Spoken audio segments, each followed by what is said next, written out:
नमस्कार, मैं हूं किसले और रात के 1 बजे आपको रिपोर्ट कर रहा हूं क्योंकि खबर भी इतनी ही बड़ी है। ईरान ने अमेरिका पर जवाबी कार्रवाई की है, अमेरिकी एयरबेस को निशाने पर लिया है और कई अमेरिकी एयरबेस को तबाह करने का वो दावा कर रहा है। ईरान का ये हमला सिर्फ हमला नहीं है, अमेरिका को चेतावनी है कि आप होंगे सुपर पावर, लेकिन अगर आप हमारे आंतरिक मामलों में टांग अड़ाएंगे तो भाई साहब आपको भी हर्जाना भुगतना पड़ेगा। मतलब सोचिए ना कि लोग अमेरिका से टक्कर लेना एक छोटी मोटी बात नहीं है और ईरान ने अपने बलबूते पर यह तो किया नहीं होगा। जरूर उसकी रसिया से बात हुई होगी या विश्व के किसी दूसरे देशों का उसको साथ मिला होगा। क्या है पूरा मामला और इस पूरे मामले पर बातचीत करने के लिए हमारे साथ अविनाश राय जी हैं, चूंकि अंतर्राष्ट्रीय मामलों के जानकार भी हैं और शुरुआत से ऐसी खबरों पर ये नज़र बनाकर रखे हैं। सर, सबसे पहले तो हम आपसे ये जानना चाहेंगे कि अभी जो हालिया अपडेट क्या है इसमें? हालिया अपडेट ये है कि जब ईरान पर हमला किया था अमेरिका ने, तो ईरान को उसका जवाब देना ही था। जवाब दो तरीके से दिया जा सकता था कि अमेरिका ने जब सीधे तौर पर ईरान के अंदर घुसकर स्ट्राइक की थी, उसके 3 परमाणु ठिकानों को निशाना बनाया था, तो ईरान या तो सीधे अमेरिका पर हमला करता, वो नहीं कर पाता। तो जो मिडिल ईस्ट में 16 देश हैं, 16 देशों में कम से कम 19 अमेरिकी ठिकाने हैं, सैन्य बेस हैं, जहाँ पे उसकी एयरफोर्स खड़ी है, मिलिट्री खड़ी है, नेवी खड़ी है, हर तरीके से 19 स्थायी और अस्थायी ठिकाने हैं। तो उन्हीं में से कतर को इसने निशाना बनाया है, बहरीन को इसने निशाना बनाने की बात कही है, सीरिया को इसने निशाना बनाने की बात कही है, जो कहा जा रहा है। हालांकि ईरान कह रहा है कि हमने सिर्फ और सिर्फ अभी कतर को ही निशाना बनाया है। अमेरिका कह रहा है कि उसने निशाना बनाया है, लेकिन अमेरिकी सैन्य ठिकानों को कोई नुकसान नहीं हुआ है। तो कुल मिलाकर अभी का अपडेट ये है कि ईरान कह रहा है कि जितनी मिसाइल, जितने बम अमेरिका ने उसके परमाणु सैन्य ठिकानों पर दागे थे, उतनी ही मिसाइलें ईरान ने अमेरिका को वापस दाग करके अपना बदला पूरा कर लिया है। और अब लग रहा है, जो अभी तक की बात हो रही है वो ये हो रही है कि अब लग रहा है कि ईरान कह रहा है कि मेरा बदला पूरा हो गया, और अमेरिका कह रहा है कि अगर ये हमले यहीं तक रुक जाते हैं तो हम भी शांत हो जाएंगे।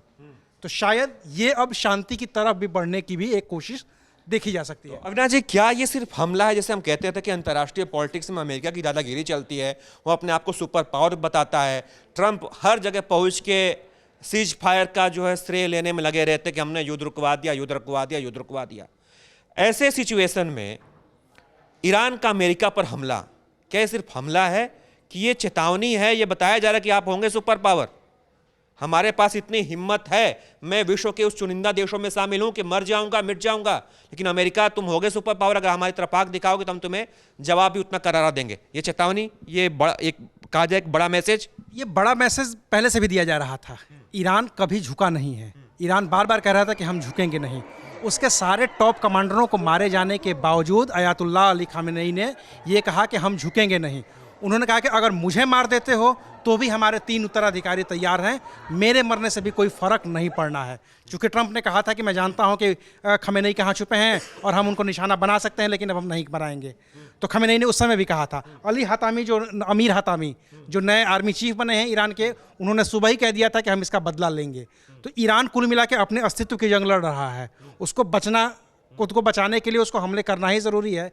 तो ये एकदम साफ है कि इजराइल, कम से कम 2 देश तो आप मान के चलिए ना कि इजराइल और अमेरिका एक साथ मिल करके ईरान के खिलाफ लड़ रहे हैं। और फिलवक्त ईरान, फिलवक्त की बात है, ईरान अकेले ही उन सारे हमलों का जवाब दे रहा है, दे रहा था, दे रहा है, और अगर वे हुए तो आगे भी देते रहेगा। ये बार बार ईरान की तरफ से कहा गया है। लेकिन अब ये सिर्फ यहीं पे नहीं रुकेगा। अगर ये आगे बढ़ा तो रसिया ने चेतावनी दी थी अमेरिका को कि आपने गलत किया, चीन चेतावनी दे रहा है कि आपने गलत किया। तो अगर रसिया और चाइना ईरान के साथ आते हैं तो फिर ये मिडिल ईस्ट की जंग नहीं रह जाएगी, ये फिर वे वर्ल्ड वॉर। बस मैं यही आपसे जानना चाहता हूं, ये जो चर्चा आप पिछले कई दिनों से कर रहे थे, जब मैं छुट्टी पे था आपने कॉल किया कि हो सकता है कि भाई ईरान बड़ा हमला कर दे, अमेरिका भी कूद पड़ा है, तो आपने जो कहा था कि देखो भाई थोड़ा इस पर जो है तैयारी कर लो। तो हम इस बात का आशंका जता रहे थे कि हम एकदम बिल्कुल उस मुहाने पे दुनिया खड़ी है कि अब यहाँ से वर्ल्ड वॉर की तरफ भी बढ़ सकते हैं। और आप अभी कह रहे हैं कि चीन और रूस का पहले से समर्थन मिल गया था, मौखिक रूप से समर्थन मिला था, लेकिन चूंकि ईरान ने सुपर पावर पर हमला किया है तो मतलब कि उसने अपना अपना समर्थन तो जुटाया ही होगा, कहीं ना कहीं से उसने अपना बेस तैयार ही किया होगा। देखिए, तीसरा विश्व युद्ध खतरनाक तब है जब ये परमाणु युद्ध हो। दूसरा विश्व युद्ध भी खत्म तभी हुआ था जब परमाणु हमला हुआ। अगर तीसरा विश्व युद्ध शुरू हो रहा है तो ये भी तभी खत्म होगा जब परमाणु युद्ध होगा। इससे पहले अगर ये शांति से रुक गए तो रुक गए। अब इसमें सबसे बड़ा संकट क्या है या सबसे बड़ी चीज़ क्या है, और जिसकी वजह से अमेरिका और इजराइल इतने आक्रामक हुए हैं कि ईरान न्यूक्लियर पावर बनने की ओर आगे बढ़ रहा है, बना नहीं है। आपको एक चीज़ और याद दिला दें या दर्शकों को भी एक बात और बता दें कि ईरान के पास जो शुरुआती रिएक्टर आया था, न्यूक्लियर रिएक्टर आया था, या ईरान के पास जो यूरेनियम शुरुआती आया था, वो शुरू में अमेरिका ने ही ईरान को दिया था। ईरान के पास कहीं से खुद से नहीं आ गया था, अमेरिका ने ही उसको दिया था। और अब वही अमेरिका उसको कह रहा है कि रोक दो, आपने पहले दिया, वहाँ इस्लामिक क्रांति हुई, अब कह रहे हैं आपकी रोक दो। तो वो रुकने वाला तो नहीं है, उसने साफ साफ कर दिया है। रही अभी की बात कि अभी कुछ होता है तो क्या होगा, तो अभी के लिए नॉर्थ कोरिया और किम जोंग उन इस बात के लिए तैयार हैं कि अगर ईरान को चाहिए तो हमारे पास परमाणु हथियार है, तुम ले जाओ। ये सबसे बड़ा खतरा है। अगर नॉर्थ कोरिया और ईरान फिर एक साथ आते हैं तो बहुत बड़ा खतरा है फिर ये। अब भारत और भारतीयों की बात कर ले, चूंकि जब ये खबर आई, आप देख रहे होंगे कि जब ये पूरा मामला चल रहा था ईरान वर्सेस इजराइल का, तो आपने देखा कि भारत का दोनों तरफ सपोर्ट था। जो लोग थे भारतीय थे, ईरान को भी कोई लोग सपोर्ट कर रहे थे, कई लोग इजराइल को कर रहे थे, लेकिन ज़्यादातर संख्या जो थी वो इजराइल को सपोर्ट करने वालों की ज़्यादा थी। लेकिन अविनाश जी, जब आपका टेलीफोन आया कि भाई एक बड़ी खबर हो गई है, ईरान ने अमेरिका पर हमला कर दिया है, तो मैं उसमें एक समय मार्केट में था और मार्केट के ज़्यादातर लोगों ने जो है इस पर एक बड़ी खुशी व्यक्त की कि चलो कोई तो आया जो अमेरिका को आंख दिखा रहा है। तो जो लोग इजराइल को सपोर्ट कर रहे थे, ईरान का अमेरिका पर हमला करने के बाद से वो ईरान की तरफ खड़े दिख रहे हैं, थोड़ा सा उसको लेके आशान्वित, थोड़ा सा हर्ष मना रहे हैं कि चलो कोई तो है जो अमेरिका के खिलाफ बोल रहा है, आंखें उठा के देख रहा है। और उस समय ट्रंप ने भी हालात भी ऐसे कर दिए हैं, ट्रंप हर जगह सीज फायर ले रहे हैं। आपने देखा कई भारतीय गुस्सा हैं कि वो भारत और पाकिस्तान के मामले में टांग अड़ा रहे थे। तो इस समय इस हमले के बाद से भारतीयों के मन में क्या होगा? देखिए, हम चूँकि कभी भी किसी गुट के समर्थक नहीं रहे हैं, है ना, तो हम इस समय भी तटस्थ वाली स्थिति में ही हैं। ईरान लड़े, अमेरिका लड़े, इजराइल लड़े, कोई भी लड़े, ये तीनों हमारे दोस्त हैं। ईरान भी हमारा दोस्त है, उतना ही अच्छा दोस्त है। हम चाबहार पोर्ट बनवाने में उसकी मदद कर रहे हैं, है ना, पैसे दे रहे हैं उसको ताकि हमारा कारोबार न रुके। इजराइल से हमारी डिफेंस डील को पूरी दुनिया जानती है। जब इजराइल ने 2008 में मुंबई पे हमला हुआ था, आतंकी हमला हुआ था, इजराइल ने खुलेआम सपोर्ट किया था हमारा। वो कहा था कि जो भी चाहिए मदद आप हमसे लीजिए। तो हमारा दोस्त इजराइल भी है, हमारा दोस्त ईरान भी है, और ट्रंप और मोदी के रिश्ते किसी से छिपे हैं नहीं। तो ये तीनों ही हमारे दोस्त हैं। तो इसमें सबसे अच्छी बात यही है कि अभी भारत खड़े होकर के पूरे नज़ारे को देख रहा है, और मुझे लगता नहीं है कि किसी की ज़रूरत पड़ेगी भारत की कि वो किसी को सपोर्ट करे या उसका विरोध करे। हो सकता है कि जिस तरीके से चौधराहट ट्रंप दिखा रहे हैं अकेले, वो चौधराहट भारत को दिखानी पड़े कि चलो भाई तुम तीनों के दोस्त हो, कहीं चलो शांति से बैठ करके बात करते हैं। और हो सकता है कि उसमें भारत की जो कूटनीति है और भारत का जो स्थायित्व है वो काम आएगा। बड़ा डिप्लोमेटिक जवाब दिया आपने। लेकिन अगर भारतीयों के चहेते की बात करें कि इस समय इस सिचुएशन में जितने तमाम भारतीय हैं, तो वो किसकी तरफ जाएंगे? आपको क्या लगता है? अभी तक ज़्यादातर सपोर्ट लोग इजराइल के कर रहे थे, ईरान की भी कर रहे थे, इजराइल की, ज़्यादातर संख्या इजराइल की थी। लेकिन चूंकि ईरान ने अमेरिका पर हमला कर दिया है, तो एक बड़ा मैसेज क्या है कि ईरान ने इस बात की हिम्मत तो दिखाई है कि आप होंगे सुपर पावर। ये सारी बातें ना हमारे आपके कहने से नहीं होती है, ये न्यूज़ रूम से तय नहीं होगा, या हमारे या 10 लोगों के कहने से तय नहीं होगा कि भारत इजराइल का साथ दे दे या भारत ईरान का साथ दे दे।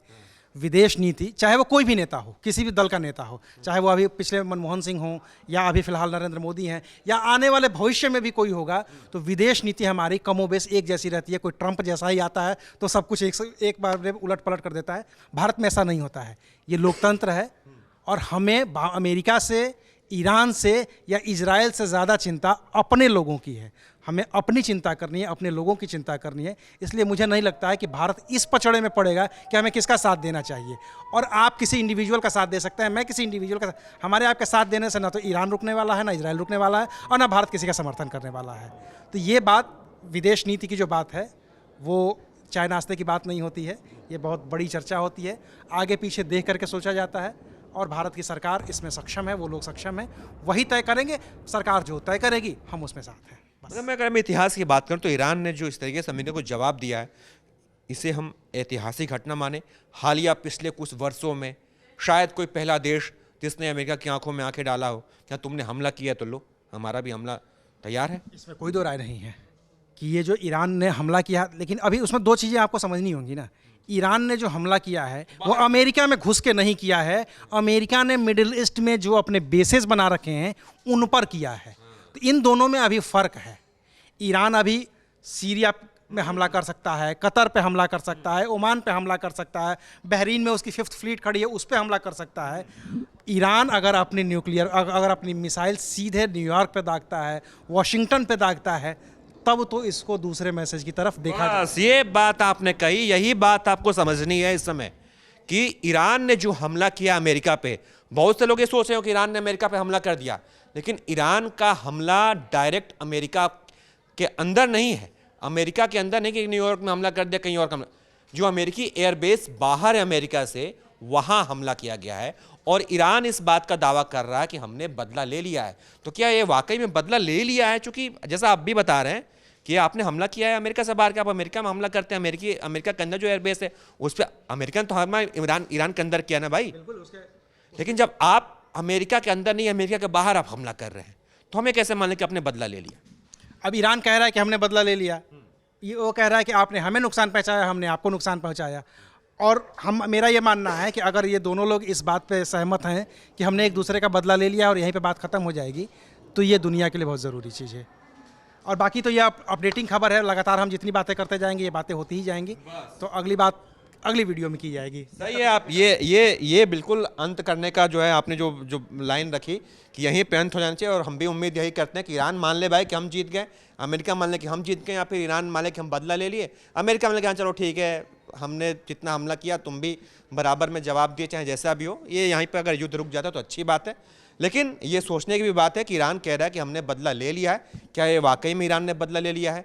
क्या वाकई में ईरान की तारीफ की जानी चाहिए कि उसने सुपर पावर को आंख दिखाई है, सुपर पावर के हमले को जवाब दिया है? क्या हम तीसरे विश्व युद्ध की तरफ बढ़ रहे हैं? क्या ये भी बात है? आप इस पर क्या सोचते हैं? आपकी क्या राय इस पर? कमेंट बॉक्स में अपनी हाजिरी लगाइए और देखते रहिए आप एबीपी लाइव, क्योंकि एबीपी लाइव लगातार आपको अपडेट कर रहा है ईरान वर्सेस अमेरिका से जुड़ी इस खबर पर।